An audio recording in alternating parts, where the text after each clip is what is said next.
So, good afternoon, everyone.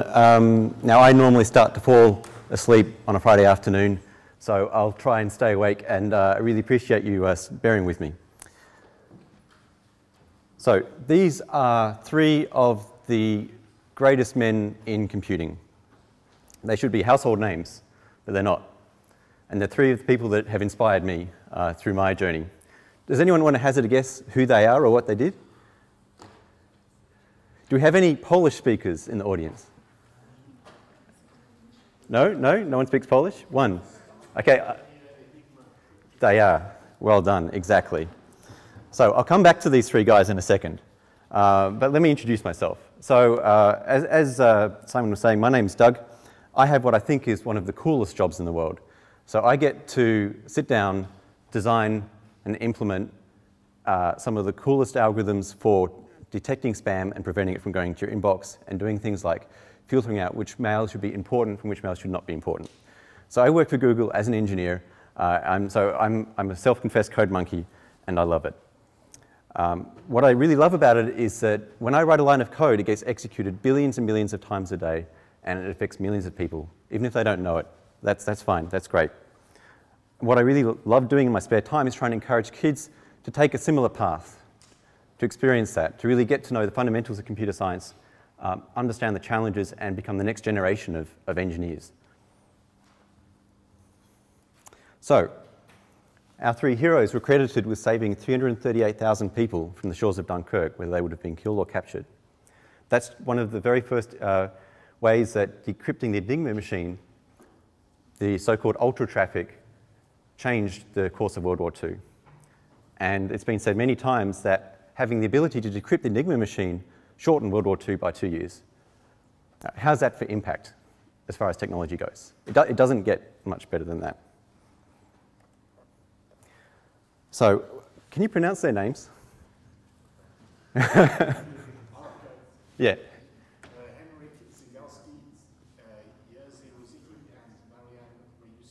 That's better than I could have done. So this guy is Ryusuke, and he in particular was credited with the initial discovery. He reverse engineered the wiring of the Enigma machine, which was a key contribution. But what a lot of people don't realize is that all of this happened way before World War II even began. So here is the patent for the Enigma machine. And it was filed, it was awarded in 1928, and it was filed in 1923. So the Enigma machine was actually in use as a commercial encryption machine for a long time before World War II. So the German military, what they did is they beefed it up. They made it a bit stronger. And the story goes something like this.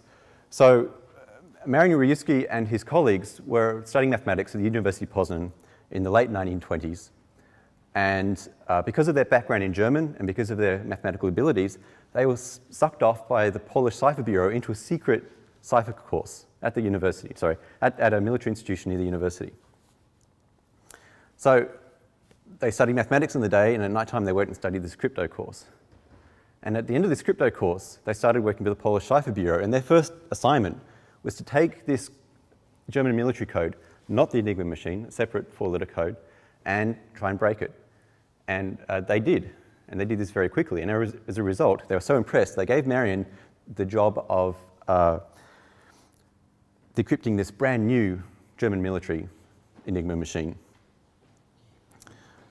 They'd already figured out how to decrypt the commercial Enigma machine, but the German military had beefed up the security by adding extra combinations, this plug board at the front of the machine. So what Marian did is he observed that there were procedural errors in the way that the Germans were using the machine. So the key error, the key to allowing him to reverse engineer the wiring of this machine, was that the Germans sent the first three letters twice. So they would encrypt the initial key positions, the initial rotor positions, and they'd send this twice to, it's a kind of an error correcting thing. They wanted to tell if the initial key positions were wrong. But this was fatal, because it means you get two copies of the same characters encoded twice. And that means you can start to exploit the statistical analysis of it. Okay, so they had broken the German military Enigma machine in 1932. It wasn't until 5 weeks before Germany invaded Poland in 1939 that the Poles realized that it was dangerous for only them to have this knowledge, and they gave it to the Allies. And the Allies went on and spent the duration of the war decrypting more and more sophisticated versions of this machine, hence altering the course of the war. And there are so many wonderful stories, personal stories about the Enigma machine. And there's also so much that's still shrouded in mystery and not really known. I just love the story behind this. So let's say you don't know anything about the wiring of the Enigma machine. You sort of know the rough makeup. There are maybe 10 to the 114 combinations, or the size of the key space is 10 to 114. So that's made up of all the maze of wires and all the ways you can move these rotors and all the ways you can change these plugs and the different rotors you can have. So if you could process 1 trillion, if you could try 1 trillion keys per second, you've got 10 to the 93 years to go through all of them. And we just can't think of numbers that big. But if you know the wiring, which is what Marian Rejewski did, you can take that down to 3,170 years. Okay, well, at least we sort of know that's a long time. But further procedural errors let them even further reduce the search space, and they got it to the point where they could crack this machine in 2 hours. One example of another procedural error was that the German High Command said you should never use the same key twice on consecutive days. That's stupid. I mean, the thing about encryption, the way to get perfect encryption is to make everything perfectly random. If you start introducing rules, it's not random. Another mistake. So the operators had some discretion about how they initially positioned these wheels. And I said that the first 3 letters were sent twice. Well, this was what made up the first 3 letters, the initial positions here. But they could choose which letters they sent, which initial positions. So half of them would just choose QWE, or the initials of their girlfriend or wife or something like that. And the Polish cryptographers figured this out. And they also developed this wonderful thing called a bomber. It's essentially a mechanical version of the Enigma machine, and they had a whole bunch of these in parallel. So maybe we've got our first parallel computing, I don't know. They could actually process a lot of different combinations very quickly. Okay. So what have we learned about? We've learned about codes, we've learned about circuits, combinatorics, search bases, base 2, information theory. What do I mean about circuits? Well, we can actually play with the Enigma machine, and it's a remarkably simple device, right? So I said that the first 3 letters that you send are kind of the initial wheel positions, so I can set some wheel positions. I can move some plugs around to swap some letters, and then I'm ready to type my message. Okay, so I just encrypted a message. One of the key things about the Enigma machine compared to previous crypto schemes is that when you type the same letter twice, LL, it comes out as different letters here. So this is part of what makes it so difficult. It's not just a simple permutation of letters. But how does it work? It's actually super simple. You press a button on the keyboard, and it sets up an electrical circuit through each wheel. And each wheel is a maze of wires. This is what Rejewski figured out. But essentially, it's just a torch. You press a button, it lights up a lamp. And the way it works is mechanically, every time I hit a key, it shifts the rotors just like a counter. So it's actually a mechanical device. And to reverse the encryption at the other end, the whole thing is symmetrical, which is a very important property, because as soon as I type in the encoded message, I get back the plain text. Okay. So we've learned a lot already.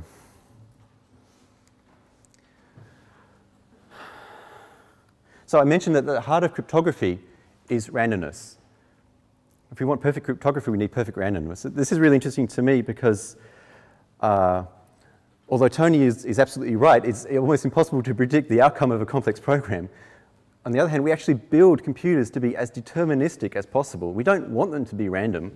Sometimes they behave randomly, but we don't want them to be random. So computers actually really suck at generating random numbers. And it's a really interesting technical problem, how to generate random numbers. So people, they try and use microphones to listen to white noise, and they listen to rain, they have Geiger counters. They even have cameras pointing at lava lamps to try and generate random numbers. And in fact, in reality, one of the best ways to generate random numbers is to plug in a little dongle that has a resistor, and the thermal noise in a resistor is a good way to generate randomness. So actually, we have pretty good random numbers. So how do you do perfect encryption if you have perfect random numbers? It might sound like it should be complicated, but I have worksheets here that will allow you to do this with a class in about half an hour.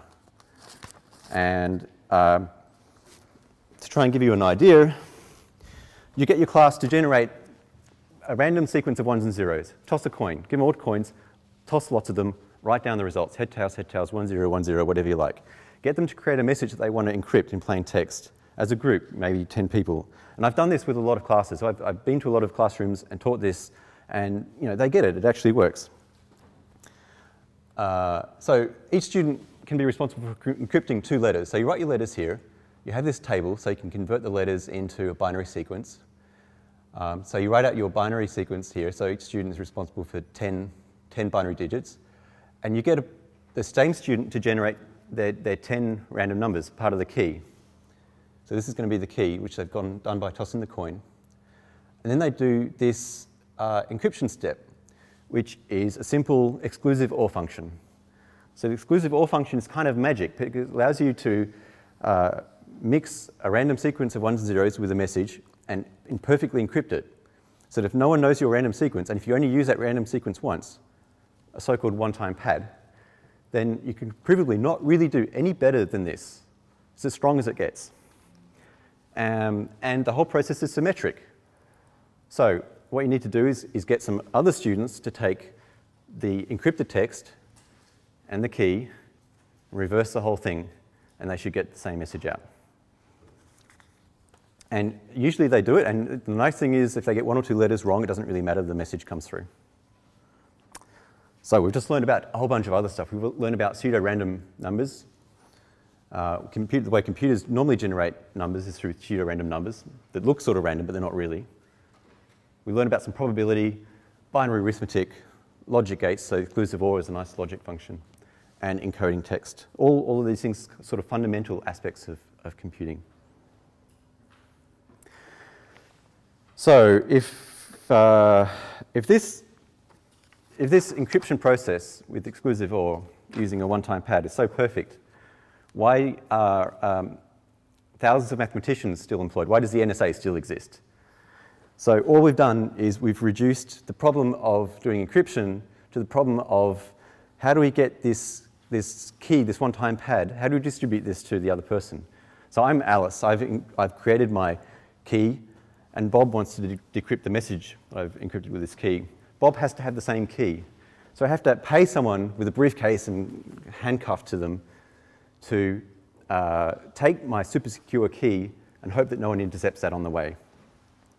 And because I can only use the key once, this is a very expensive process. So you can imagine creating a DVD full of ones and zeros, a key, and you can use little bits of that at a time. And if you want to be super secure, there might be people that really do that. So in practice, what we do in the real world is we don't use symmetrical algorithms. We use asymmetrical algorithms. We use algorithms like HTTPS and SSL, which you would have heard of. And the way these work is that I can publish a key that allows you to encrypt a message to send to me, but I have the private information needed to decrypt it. So these algorithms work great in practice, but they're actually quite expensive. There is, however, a much sexier way to distribute a one-time pad than to get a guy with a briefcase. I can use quantum cryptography. Now, can you imagine teaching your students quantum cryptography? I mean, this sounds like the kind of thing that should be an advanced university course.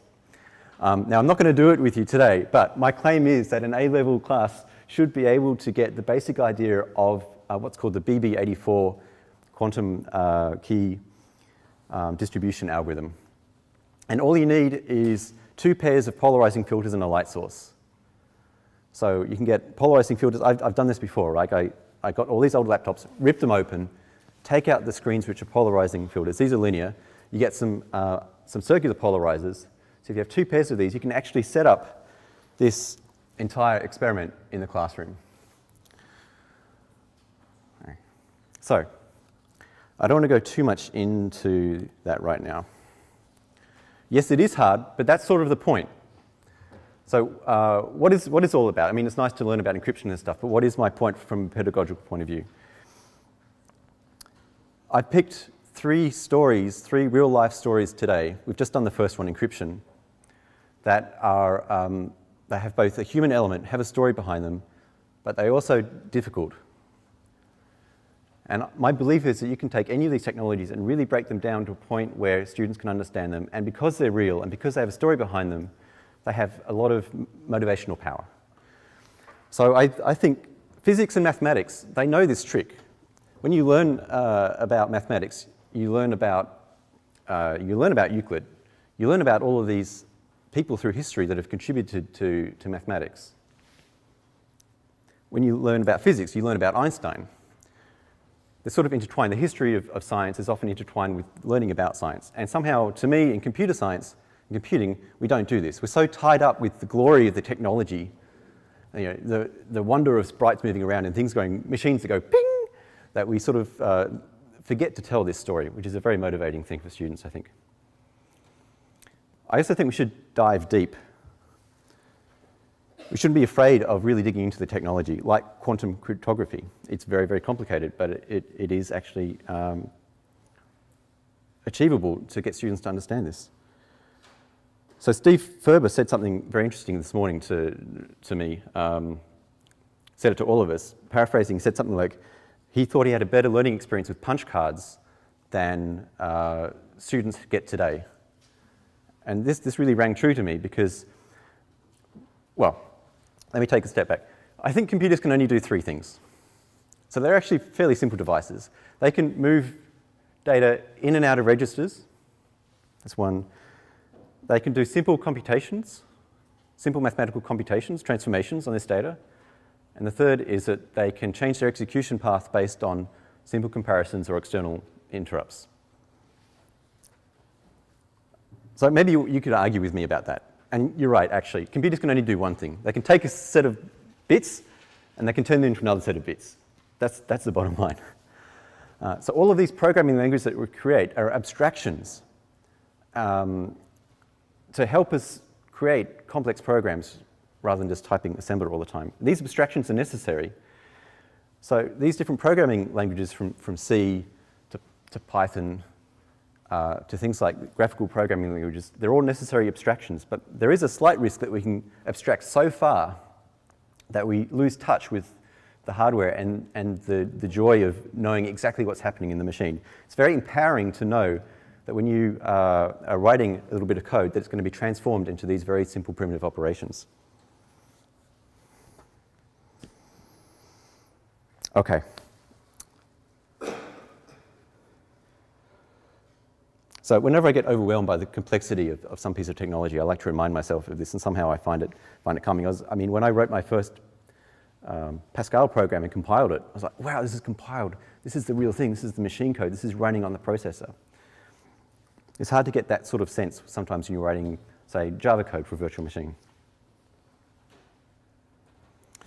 Right, so, and I appreciate most of you have a syllabus to follow, but I hope I'm arguing that most of the stories that you can tell in this area can be used to teach the fundamentals. Incidentally, this picture is a real-life Turing machine that someone's built. So it has plastic tape, and here's a wheel that can erase ones and zeros, and here's a pen that can write them, and the rest is in solid-state logic. I'd really love to build one of these. That'd be cool. Look great on my desk. Okay, so one last point. All of these stories demonstrate the immense impact of the technology. Things like the Enigma Machine. The Enigma Machine is not just about mathematics. It's not just about doing things faster. It's sort of a story that illustrates information theory at its purest and at the same time most practical. So they're very, very powerful stories. All right, so we did the Enigma Machine and the history of encryption. Let's talk about two other stories in the remaining time if I get through them. Here are my bosses, Larry and Sergey. And here's one of the first Google servers that they ever built. And yes, the case is made out of Lego.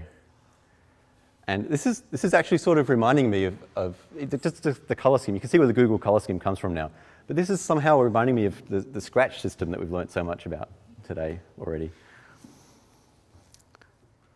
So back in 1998, when the Google search engine came out, what is the thing that made it different?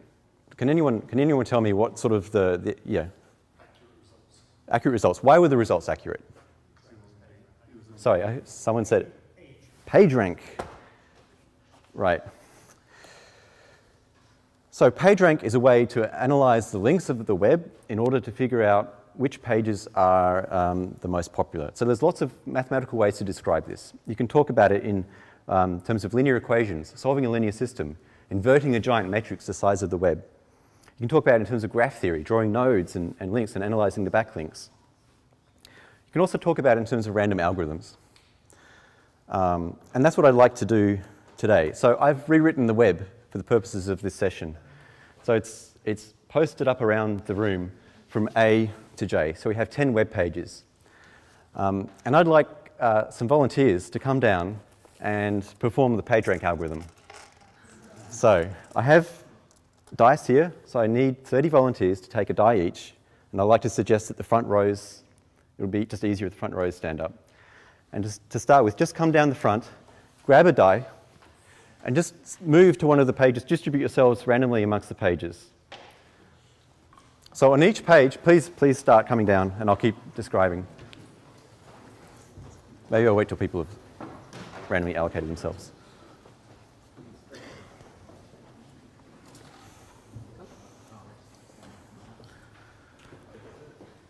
So again, I've done this in the classroom, and it really strongly illustrates the way the PageRank algorithm works. So this is the random surfer model of PageRank. So each page has got 6 links, 6 numbered links. So the people standing around throw the die, get a number, and read the links on your page, and it will be mapped to a letter from A to J. So when you get that letter, walk to the page that it points to. So you're following the links, in other words. So start that process now, and I'll let you walk for a couple of minutes.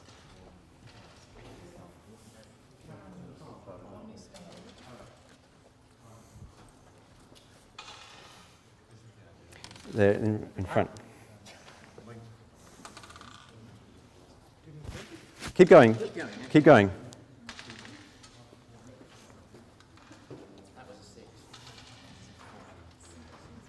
I really hope this is going to work. There is a finite probability that it doesn't.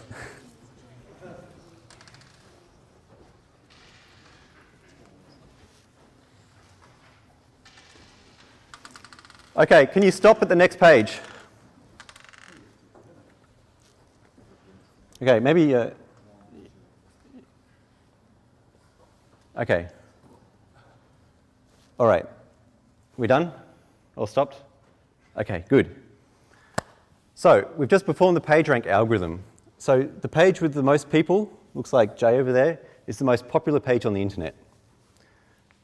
Page, what's that page? E? Is the next most popular page by the looks of it.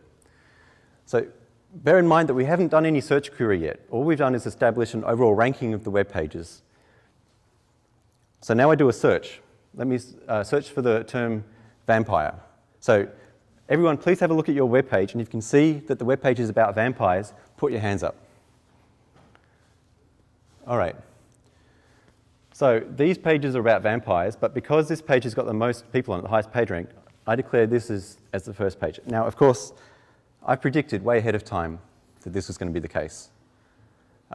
Because we actually, when we designed this web, we did the analysis, and we produced the PageRank using the real algorithm before we came here. So let's do it again. If I want to search for werewolves, put your hands up if your page looks like it's about werewolves. Okay, again, page J wins, and we predicted this ahead of time. So the number of stars is kind of like the PageRank. Thank you, everyone.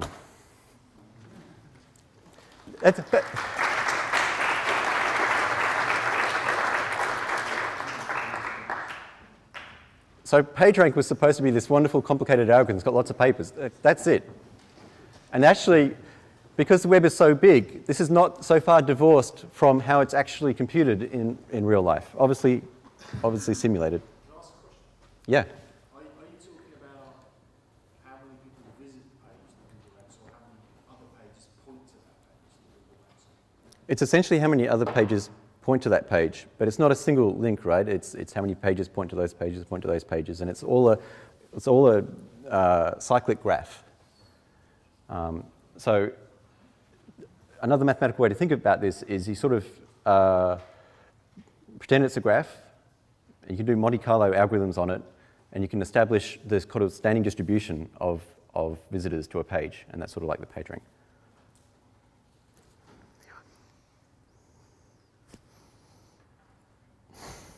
Okay.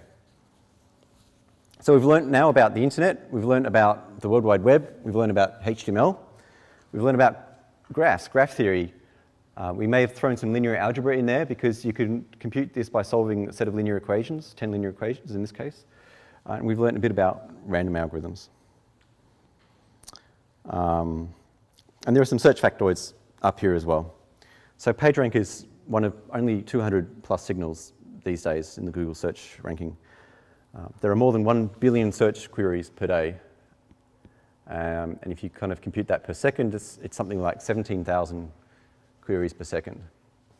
This is one of the big differences between students at university doing computing and students coming to Google to work, is that like they have difficulty grasping the scale at which these things work. The average response time for a search is less than 250 milliseconds, and I think by comparison, blinking your eye is something like a tenth of a second. And there's over 1,000 person user development in trying to get the ranking as good as possible. And I like the last one, even though it's not really search related. We get 35 hours of video uploaded per minute to YouTube. A lot of people with too much time on their hands.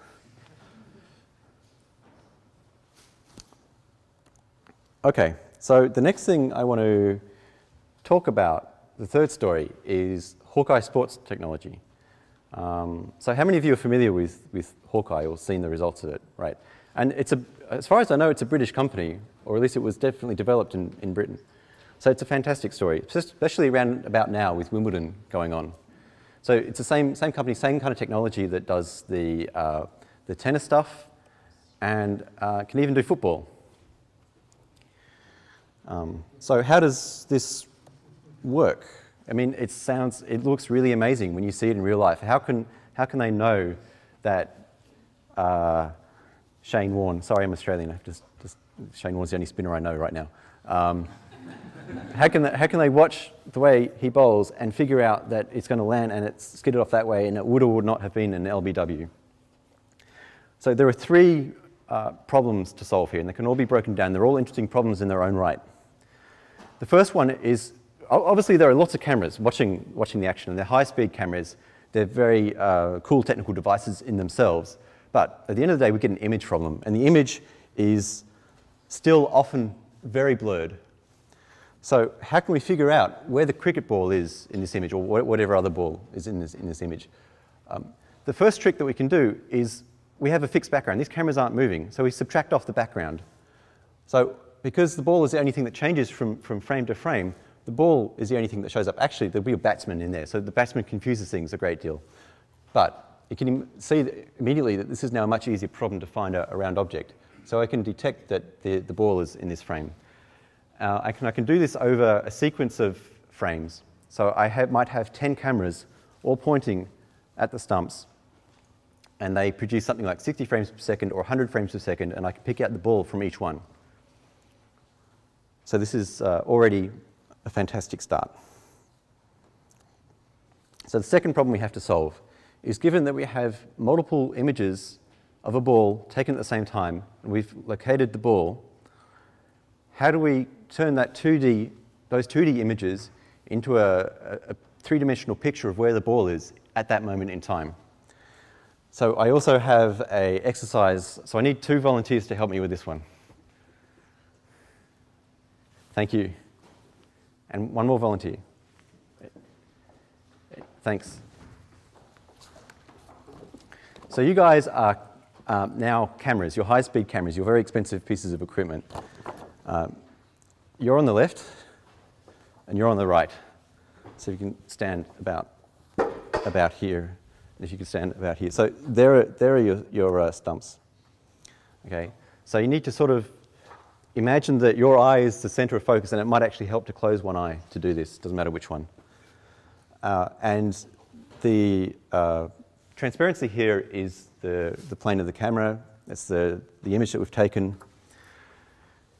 And what's happened is that when we've taken this image, the ball is somewhere around here, and a ray of light has traveled from the ball back to the focal point of the camera, creating a shape on the image.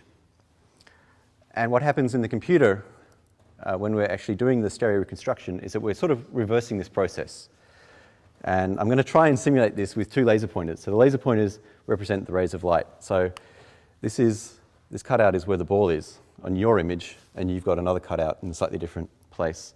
So if you could try and take one hand, and there's the button, and try and shine it through the image at the corresponding point there, and here's a... Does this work? Yes, you do. Okay, so that's where the ball would be for you, and just shine it through to roughly where you think it should go. Just there. All right. So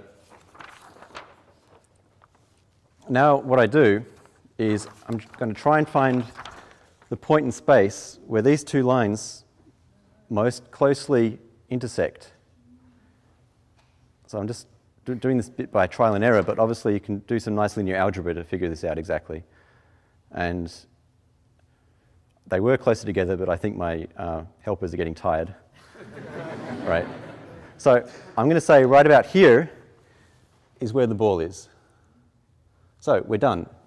Imagine, of course, thanks guys, that there are actually 10 cameras, and they're a little bit less shaky than my helpers.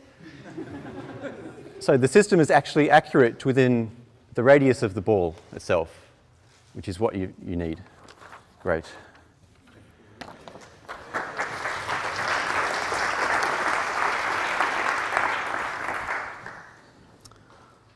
Okay, so we solved the first two problems. We have the third problem to go. Actually, so we have a sequence of frames in time, and we've actually, from each of those frames, we've figured out a point in 3D space where the ball is. So now, how do we model the trajectory, the flight path of the ball? So this is where there's a fantastic link back to Year 10 mathematics. It's just a quadratic equation. If you want to simplify it, it's just a quadratic equation. So I have all of these points in time, and I just have to find a quadratic equation that fits here. Now this is actually interesting from a high school point of view, because in high school, like, you learn, well, I only really need 3 points to figure out a quadratic equation. Well, here there are more, and this is a problem because they're not all going to agree. So you have to sort of deal with a little bit of noise, find the best fit that you can. And then when you start getting more sophisticated, you can start thinking about spin. You can start thinking about how the ball shifts in flight. And once you've got that, you can actually also continue to predict the bounce, and you can actually figure out if this would have been an LBW decision or not. So we're done. Of course, this happens in almost real time at the cricket or at the tennis. So there's an awful lot of technology, an awful lot of glue, which is bringing that together and sending out a broadcast signal. So I said that I wanted all of these things to have a story. So what is actually the story behind Hawkeye? Well, for me, this is a very personal one, because when I was an honours student at university, I got to build with a friend of mine a prototype system of Hawkeye before anyone had ever heard of Hawkeye. So this is the Ashes Test 1998 Boxing Day. So I'm here with my mate, and we have our prototype system, which we're demonstrating to the broadcasters, Channel 9 in Australia, and they thought this was like the best thing ever. I mean, they hadn't really thought about the possibility of this technology. So this was this was the accumulation of a year of hard work for us, and we spent a year in this lab, and we had this box, and we had this tennis ball, and we had this this set of wickets, and we spent hours and hours and hours bouncing tennis balls that had been soaked with water so that when they hit the calibration box, we could sort of figure out from the splotch of water where it really landed and seeing how accurate we could get it. So I'd love to say that I made $1 million out of this and we sold it to Hawkeye. That didn't happen. Hawkeye were working on this stuff independently. The best that we can say is probably that we busted some patents. Anyway, so we've just learned about image processing, stereo vision, 3D graphics, quadratic equations, all pretty sexy things. So to finish off with, these aren't 3 isolated examples. There are lots of different fantastic stories out there that you can tell your students. The Sinclair ZX Spectrum is another great British story. And again, for me, actually I grew up in the UK, and this was my first computer. And I'm sure for many of you, you had Sinclair ZX Spectrums and you cut your teeth on these, as I did. So when I got my first computer, my first one of these at age 7, my mum and dad started it up and they started going through this demo program and they got stuck. They couldn't get it to do anything. So they left and I had to go and I just went bang, bang, bang, and it worked. I'm like, this rocks. It's fantastic. So games are another, I mean, we've spoken so much about games today, but when you look deep into stories like ID Software that developed Wolfenstein and Doom and Quake, there are actually sort of good stories behind there. Will Wright, who developed The Sims and Spore and stuff like that, starting off with SimCity, which was a fantastic game. A lot of good technology, very innovative. The first coders, so I had to add Euclid in here. So that's why there's a punctuation mistake. Robotics. So again, I think it was a Polish author who really kind of coined this idea of robotics back in the 1920s, maybe. Czech. Sorry, thank you. Isaac Asimov and his laws of robotics. And again, football. How many of you have seen the RoboCup stuff? They used to have the little robotic dogs. Now they've got kind of bipedal robots. So it's actually amazing to watch this and look at some of the technology behind it. I wish I had this, but I have some vision from some of these dogs, some of these robots as they're playing soccer, and it's all over the place. You can't imagine how they can actually figure out where the football is to kick. Synthesized music is also a great story, so there's a lot of history behind that and development of synthesizers. Of course, Alan Turing, the award and the test, another good story. The first computers. More modern stories, self-driving cars. So there was this competition to build a car that could drive itself across the desert. And the first competition, it was DARPA Grand Challenge. The first one was a dismal failure. Nobody really knows about that first version. Like, I think the best car got 20 miles or something before it gave up, fell in a ditch. But then they actually managed to, I think it was Carnegie Mellon at the time, they managed to create a car that could drive around an open track completely by itself, and it won the competition. Then the following competition was in a closed environment in a sort of a city space. And now there are cars driving around in California completely automatically with a driver there in case something goes wrong. But this is happening, this is real.